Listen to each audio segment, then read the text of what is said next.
পবিত্র কোরআন সার্চিং দেন, পবিত্র কোরআন আপনাকে ডাটা ডেলিভারি দিবে। পবিত্র কোরআন বলছেন ওয়ানুনাজ্জিলু মিনাল কুরআনি মা হুয়া শিফাউন ওয়া রাহমাতুল লিল মুমিনিন। যে কোরআন নাজিল করেছি সেই কোরআনটা আমি নাজিল করেছি শিফা। এই কোরআনের মধ্যে আরোগ্য রয়েছে। সুবহানাল্লাহ। এই কোরআন তোমরা শুধু পড়বা না, বরং কোরআনটা রিসার্চ করবা। এই কোরআন দ্বারা তোমরা শিফা গ্রহণ করবা। এই কোরআনটা যদি কেউ বেশি বেশি করে তাহলে ওই বান্দাটার অন্তরের মধ্যে নূর হবে, চক্ষুর মধ্যে নূর হবে। বেশি বেশি যদি কেউ কোরআন তেলাওয়াত করে তাহলে তার হাড়ের রোগ কখনো হবে না। সুবহানাল্লাহ পড়বেন না? আরেকটু আসতে বলেন সুবহানাল্লাহ। আমি একা চিল্লাইতে পারতেছি, আমার আরাম লাগতেছে, আপনার একটু কথা বলবেন না? বলেন না। যদি কোরআন পড়ে তাহলে লাভ না ক্ষতি? আল্লাহর লাভ না আমাদের লাভ? তাহলে আমাদের তো লাভের দরকার আছে না নাই? সেই কোরআন বেশি বেশি করে পড়বেন। আগেরকার মুরব্বীরা ফজরের পরে কোরআন পড়তো, মক্তব ছিল, এখন তো কিন্ডারগার্টেন বের হয়েছে। আপনাদের আর কোরআন লাগে না, দিন দুনিয়া দুইটা আলাদা করেছেন। আলাদা করে দিনটা আল্লাহকে দিয়ে দিয়েছেন, আপনাদের দুনিয়া লাগবে। দুনিয়া নিয়ে বিস্তার, মারাত্মক একটা পেরেশানি দুনিয়া। ফজর থেকে এসে পর্যন্ত দুনিয়া নিয়ে আপনারা ব্যস্ত হয়ে গেছেন। সন্তানকে কোরআন পড়ান না।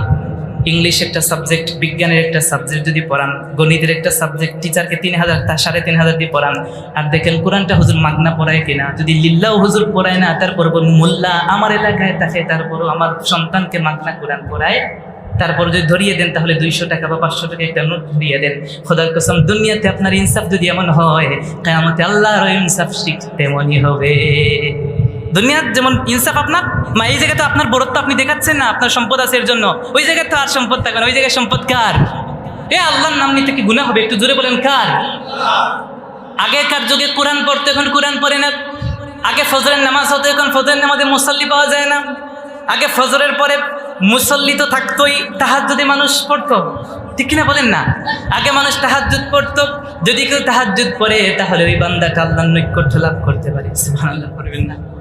গভীর রজনীতে কেউ যদি সেজদায় অবনত হয়ে যায়, ওই বান্দাটা আল্লাহর বন্ধুতে পরিণত হয়ে যায়। সিজদায় নত হো, ও সুরু ছাড়ো, আল্লাহর শরণে হৃদয় ঘারো, প্রাণ ঢেলে সব ব্যথা বলো প্রভুকে, বলো প্রভুকে।